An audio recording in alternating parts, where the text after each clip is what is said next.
But beat his ass for can't y'all. do wait, For I don't real. give a I better be quiet. I don't give a y'all y'all is all that quiet. ski Y'all, man if and y'all all is that. loud, We got whatever the the hood fuck over you there, talking about. like twisted up. I don't give a Y'all about none can of do that. what Gervonta Davis and Lamont Roach scheduled to have a rematch sometime this summer, maybe early fall.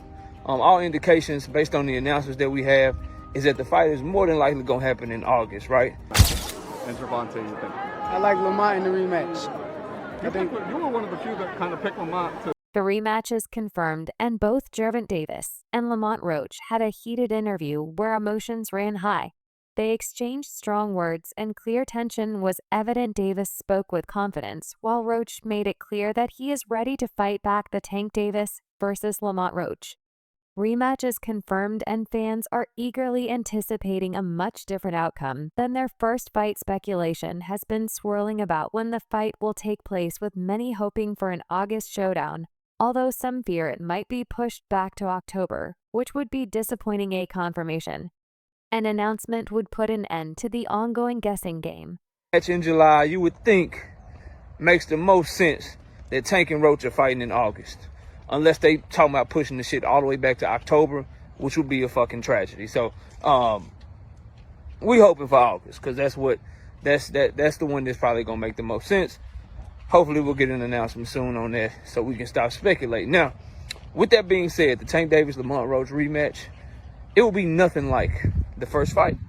And I'm tired of people telling me that, oh, Tank can't do nothing different. Lamont Roach just got his number. He fought the same that he always fight. Really. History shows us that that's never the case. As a matter of fact, we got Anthony Yarde and Lyndon Arthur just fought. I'll go to recent history. Unlike their first encounter, this rematch will be nothing like before. The idea that Tank Davis can't make adjustments or that Lamont Roach has his number is simply wrong. History shows that fighters adapt, and Tank, being the talented pound-for-pound fighter that he is, will come prepared with new strategies. Roach is a skilled fighter in his own right, and this fight will bring out the best in both men. People who think Roach will repeat his performance from the first fight are mistaken. The fight game is dynamic, and anything can change in a split second. With two high-level fighters like Tank and Roach, the rematch is set to unfold in an entirely different way, and the fans are in for an exciting battle. Lamont Peterson shared his thoughts on Gervonta Davis's power, stating that while Tank hits hard, he wasn't the hardest puncher he's faced in his career. Lamont explained that Tank's punches have significant power,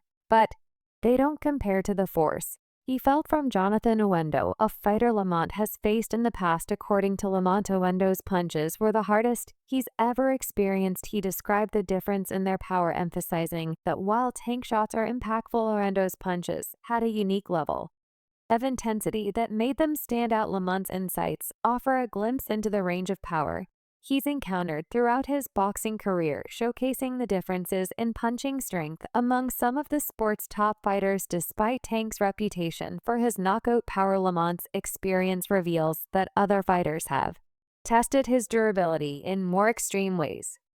He fight how he always fight. He looked how he always looked in every single fight. Sadly mistaken. This idea that, oh, Lamont Roach is he just got Tank number, he gonna fight like that again in the second fight. He could do this, he could do that, bro. Y'all are sadly mistaken if you think the second fight is gonna play out anything like the first fight, bro. Anything, it's not gonna go that way. Specifically when you fighting at the high level, bro. The highs are high levels.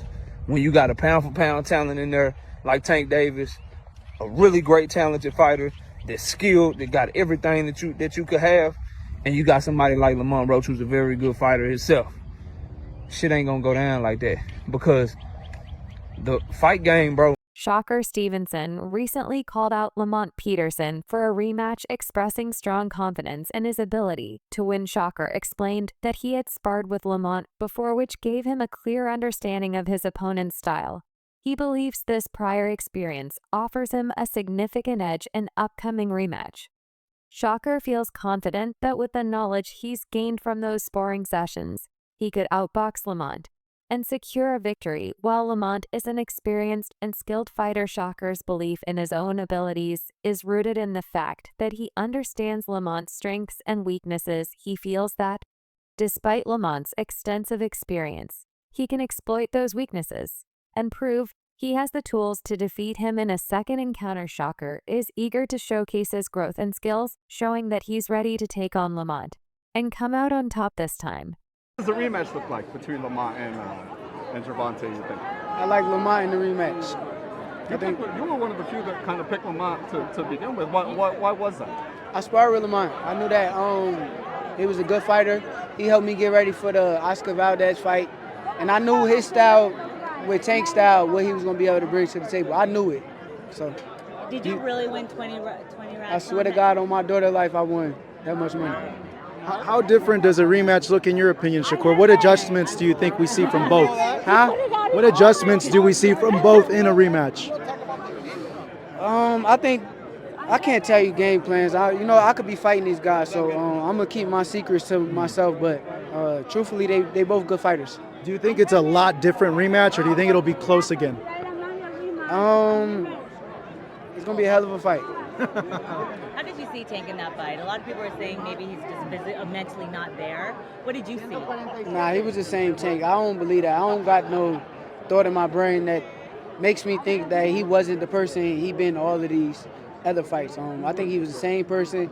All this stuff that he going through stuff. I mean, everybody go through stuff. So he's the same fighter. He's going to be the same fighter throughout his career. So. His remarks show his determination and readiness to take on the challenge, hoping to silence any doubts about his ability to compete at the highest level. The call for a rematch has sparked interest among fans who are eager to see if Shocker can live up to his own predictions. While some believe Lamont Roach gained significant favor after securing a draw with Gervonta, as no one has done that before, it's important to consider how much this changed his status in the boxing world. Before his fight with Tank, Lamont wasn't as widely known, but the draw thrust him into the spotlight and garnered attention from both fans and analysts. This unexpected outcome has led to increased recognition and respect for Roach's skills, showing that he can hang with top-tier fighters. For Tank, this means the stakes are higher in the rematch. He knows Lamont is a legitimate threat and will come in fully prepared. The draw showed that Roach has the ability to challenge Tank, and this time Tank will not underestimate him. The fight won't be a repeat of the first encounter, and Tank is set on proving he's learned from past mistakes and is fully ready to reclaim his dominance in the ring. Lamont Roach has confirmed that his rematch with Tank Davis is officially happening, and this time Roach is more determined than ever. Reflecting on their first fight, he strongly believes that he was robbed of a fair decision and feels he has something to prove in the rematch. Roach is determined to make a statement showing that he has learned from his past mistakes and is ready to come out on top this time around. I don't know, might be there a little longer. Well, what we did see, is it going to be a rematch, or y'all still working on it, or what's the plan? It's going to be a rematch. But it's 9 not times out of 10, sealed and delivered yeah, yet. it's on the way. Okay. I'm gonna tell you right now, I'm signed to seal. Okay. So we waiting on the other half. That's all. Okay, cool. I like when people say that my part is done. Yeah, I did. Yeah. I did what I had to do. His training camp is intensely focused on correcting the errors he made in their previous encounter, refining his technique and strategy for a more effective performance. Roach has moved up in weight for the rematch, but remains confident in his ability to handle Davis's notorious power. He studied Davis's weaknesses extensively and plans to exploit them during the fight. Roach isn't intimidated by Davis's reputation or knockout power, instead viewing it as an opportunity to showcase his own growth as a fighter. With renewed confidence and a focused mindset, Roach believes that this time he has what it takes to pull off an upset and secure the victory.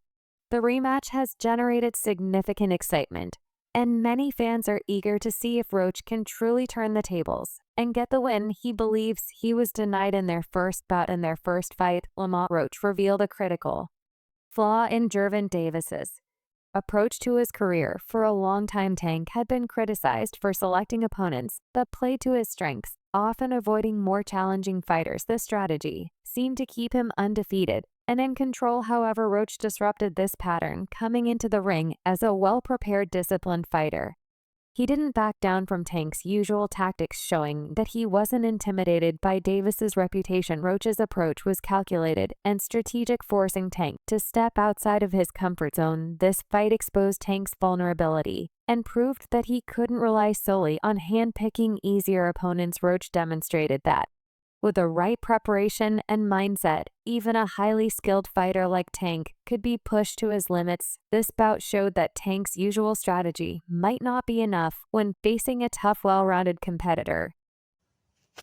That fight with Tank and Lamont Roach shows y'all how protected Tank has been for the past several years. And the people saying, oh, Tank know Lamont and he been respected Lamont because they fought in the amateurs. Man, he was cherry picking Lamont, and really thought he was going to get that win. But Lamont wasn't coming to play around. He stood his ground and fought back. And to be honest, he won the fight. The rematch is going to be a knockout. Jaron Ennis recently weighed in on the public reaction to Gervonta Davis's performance, highlighting how public perception plays a significant role in shaping opinions about the fight, and noted that while fans are quick to criticize Tank, they often overlook his solid performance in the early rounds of the fight. According to Andis, Tank's boxing in the first few rounds was impressive as he was able to frustrate his opponent with his skills and movement. However, as the fight progressed, Tank faced challenges that some fans fixated on, leading to negative reactions about his performance, and suggested that much of the criticism Tank receives may stem from personal bias rather than an objective assessment of the fight. He believes some fans are overly focused on Tank not achieving a knockout against a fighter like Lamont Peterson, who, while skilled, may not have the same name recognition as some of the top stars in boxing. Andis pointed out that some fans might be overblowing the criticism due to their expectations for Tank to dominate more decisively. Despite the mixed opinions on the fight's outcome, Andis acknowledged that both fighters performed well.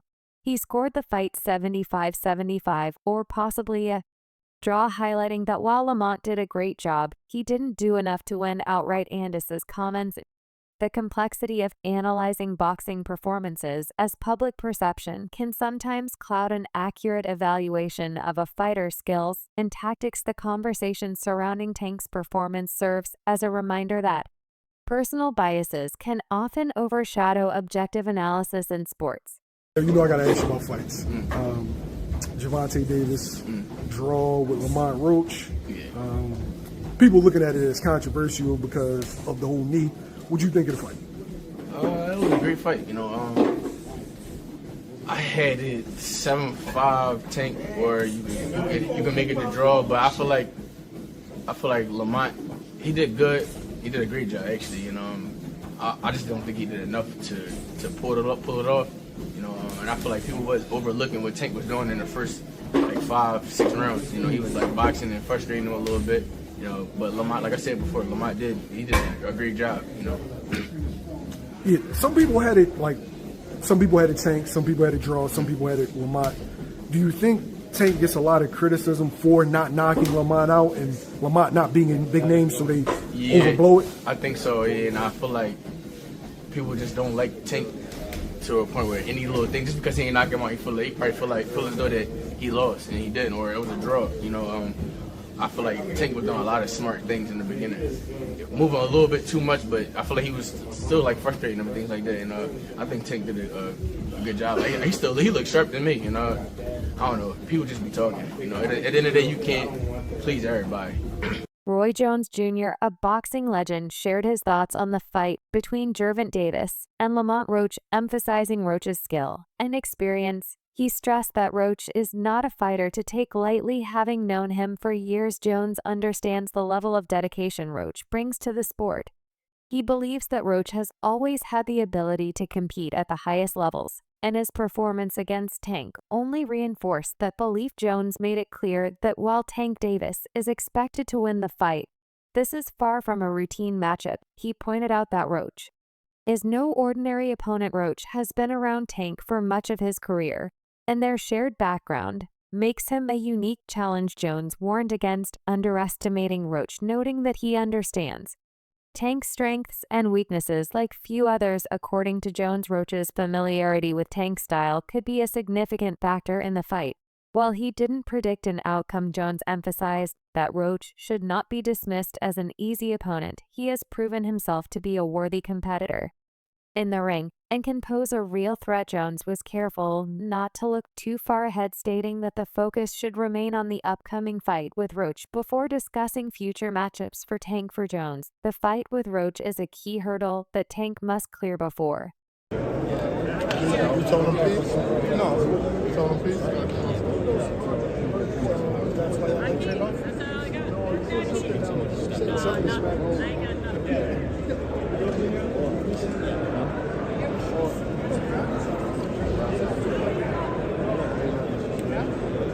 Yeah, you got a question? Yes, sir. Yeah, come on. I mean, first thing we got to ask you what you think about this fight, champ. I think it's a great fight. Two great guys. I think Roach is a great formidable opponent. Tomorrow, Tank gonna test his tank and see how good he is in the late round. Presumably, Tank is supposed to, win this fight. This is a fight that there's not a lot of doubt about him coming out victorious in. So the talk shifts, and we got to know, Roy, from your perspective, Tank Shakur, when you think about that fight being a potential fight this year, how do you see it going? I ain't gonna really think about that yet because I'm waiting after he finishes his fight with Roach. Roach is not just your average everyday opponent. Roach is a person who knows Tank, who's been around Tank his whole life. This is a different fight. You can't put Roach to the side like that. I'm sorry. Now, I'm not saying that he's gonna win the fight. I don't know that, but Roach cannot be this underrated like that. You understand? You got to understand that Roach came from basically the same ecosystem as Tank came from. Roach is a very formidable opponent. So I'm not going to talk about none of that till we get by Roach. Because what I'm telling you about the other stuff don't really mean nothing right now. Okay, let me ask you this, because this did happen. I'm feeling good always. How you doing? I'm always good. You're a special fighter. Tank's a special fighter. What do you like about him? What makes him different? I like that when Tank come to fight, Tank come to knock you out. Tank don't come to just beat you by decision. He come to take you out. He come to try to get the job done best way he can. And he loves to come there and entertain the fans. He's not there to play around. He's trying to smoke you. And that's what life's supposed to. There are concerns that Tank Davis may face hurdles in his upcoming rematch due to business tactics aimed at hindering his progress. Turkey Alal Sheikh in particular highlighted how some people are attempting to block Tank's venue for the fight, specifically in Houston. Alal Sheikh mentioned that there are reports of competitors trying to counter-program Tank's event by scheduling events at the same time or in nearby locations. This type of tactic is common in the boxing industry, where rivals may seek to disrupt an opponent's plans and affect the turnout for their events. I said that the reason that Gervonta Davis is having a problem is because people are trying to compete and block the venue. I said that people had told me that there were people that were trying to counter-program Gervonta Davis in Houston for that fight, right? That's what I had said then. And that was something that I was like, yeah, it kind of seems like that. And why would I believe that? I would believe that, and I would believe that that would be true because that's a standard business practice in boxing. And it's a standard business practice in music. Now, it may be an underhanded one, but it is still one when you block venues or when you put on an event right next to that event on the same weekend. So you can, or if you are, you have a venue, make sure I say this very specifically. If you have a venue that you usually use and they just keep competing for every single solitary weekend, right? That's a way where you keep your competitors from being able to get a foothold and you start trying to crumble their business. Also, people have done that for boxers before, except for they did it informally, which is called doing what? Blackballing you. If you do not fight for a certain promoter, then that promoter is going to go out of their way to try to make sure that you don't have any fights. That's called blackballing. Similar to NBA basketball players, that's called blackballing.